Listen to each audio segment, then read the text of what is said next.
This site rarely dives into the Scottish lower leagues, but this season's championship deserves to be an exception to that rule given the nature of it. Because, if you were to choose one word to describe it, it would be competitive. You might even put the word ultra before it.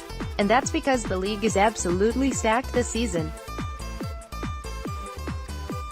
Were you to simply throw a dart at the league table now, you could probably make an argument for the team it landed on ending the season champions. The league is just that silly this season. So, let's start this look at the championship with the most obvious contenders, Ross County. County have the bank of Uncle Roy behind them. They perked up once the duo of Kettlewell and Ferguson took over from Owen Coyle and, most importantly, beat two championship clubs in Alloa and Dundee United in their Betfred Cup group. Quite nice form lines to draw. The signings brought in all add proven championship experience in the likes of Declan McManus, Ian Biggers and Stelios as well. They start the season as favourites and that's probably fair, but there are still some nagging doubts about their defensive strength, which getting papped 4-1 by Arbroath in the League Cup hardly alleviate, and, while the midfield is high on guile and endeavour, there is a feeling they can be got at. Speaking of form lines, none match that of County's neighbours Inverness. Cayley may have missed out on the playoffs, but went unbeaten in their last 11 games of the 2017-18 season, winning 9 of those, and their League Cup form suggests that, even with the sales of the likes of Ian Biggers, Gary Warren and Jake Mulroney, they are simply going to pick up where they left off, which makes them a real live candidate for the title. Meanwhile, down on Tayside, Dundee United enter season 3 of making a complete ass of themselves and trying to get promoted. Zabel Asla returns after impressing no one and performing more poorly than Ray McKinnon, and their Betfred Cup form has given little encouragement that there will be some sort of revival anytime soon. Obviously, it goes without saying that there is enough pure talent in the side to actually win this division. Nicky Clark, James Keatings and Craig Curran are all plenty proven as goal scorers, and the story is much the same across the squad in terms of what they should be capable of, but there seems little prospect that it's actually going to come together into a cohesive unit, and they honestly could finish anywhere between 1st and 10th and you wouldn't be all that surprised. Partick Thistle's last season was an exercise in everyone assuming that it had come together for them, and it never actually doing so. The side is light on numbers, but what they do have should be good enough for a title challenge. Chris Doolan, coming into his testimonial year, will score his usual quota of goals, while Miles Storey will likely benefit for the step down from the Premiership to get confidence back in his game that his bare XG suggests he should have. The additions to this side have been sensible if unspectacular, and if they can avoid their usual slow start and recapture some of the form of 16-17ths, they will be hard to beat.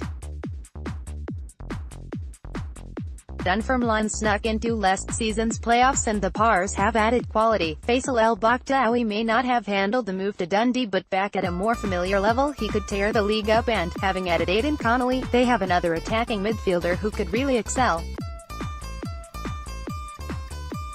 Mark Durnan and Danny Devine are a solid partnership at this level, and Miles Hippolyte is, a bit like James Keatings, a reliable performer in the championship whom you wouldn't take up a tier.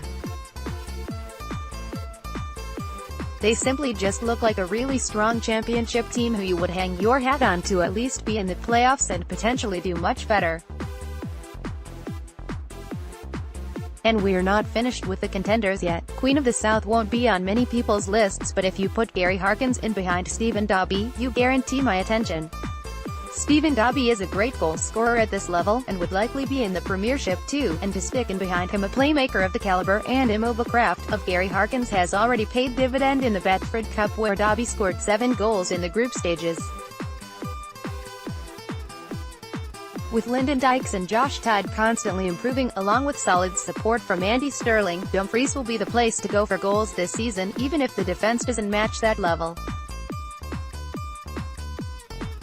There will surely be a confidence that they can outscore the opposition in almost any game. Speaking of outscoring the opposition, Ayr United, propelled to promotion by Lawrence Shankland's near goal per game output last season, and with Craig Moore not far behind, if they can translate their goal-scoring form last season into the championship, Ayr will be doing well for themselves. The players around them are at a solid championship level and, while it would be too much to expect them to push for the title, if the goals continue to flow, then a playoff spot is not beyond them.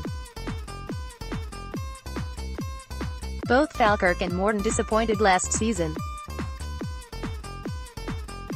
For Falkirk, while Patrick Brow is an interesting signing and Marcus Haber is reunited with Paul Hartley, who got plenty out of him at Dundee, it's hard to fashion an argument that they will be any better than a mid-table team who are just there. Morton are much the same. Swapping Jim Duffy for Ray McKinnon is, at best, just a sideways move in quality, and all the incomings are players who might come good but not something you'd have complete confidence in.